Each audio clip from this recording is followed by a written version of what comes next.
Good afternoon. এখন বাজে 3:30 আর আমরা এখনো জানা ষষ্ঠীর খাওয়া কমপ্লিট হয়নি। এখন খেতে বসেছি। চলো কী রান্না হয়েছে দেখাই তোমাদের।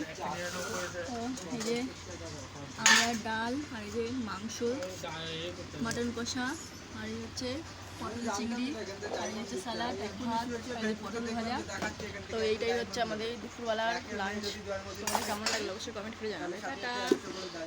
তো গাইস দেখো বাইরে কত পোকা, কি পোকা কে জানে, মৌমাছি কিনা বোঝা যাচ্ছে না।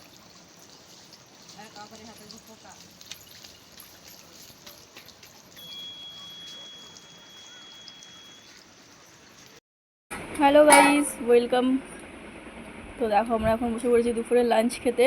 আর আজকে লাঞ্চ খেতে হচ্ছে দেখো সাদা ভাত, এই যে টমেটো আর শসা, আর আছে এই যে গাজর, আর তরকারিতে আছে এই দেখো মাটন কষা, আর এই হচ্ছে নাল্লি পিস, এই দেখো নাল্লি চিকেন, এই মাটন নাল্লি।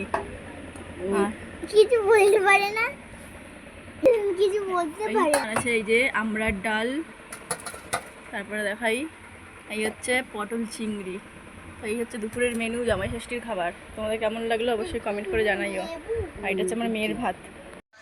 হ্যালো গাইস, তো রাতের ডিনার করা হয়ে গেছে। দুপুরের যা ছিল সেগুলোই রাত্রিরে খেয়ে নিয়েছি। আর এখন খাচ্ছি দেখো দই খাচ্ছি।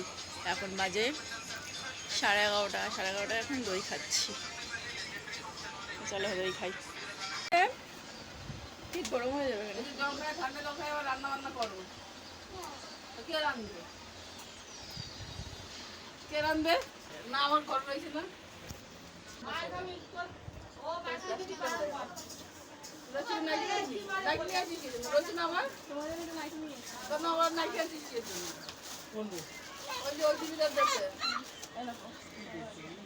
আমি কি দেবো?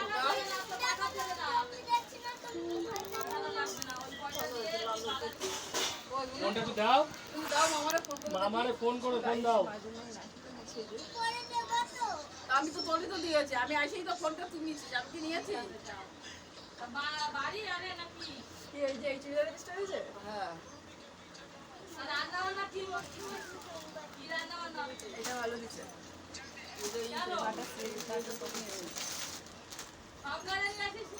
বাটার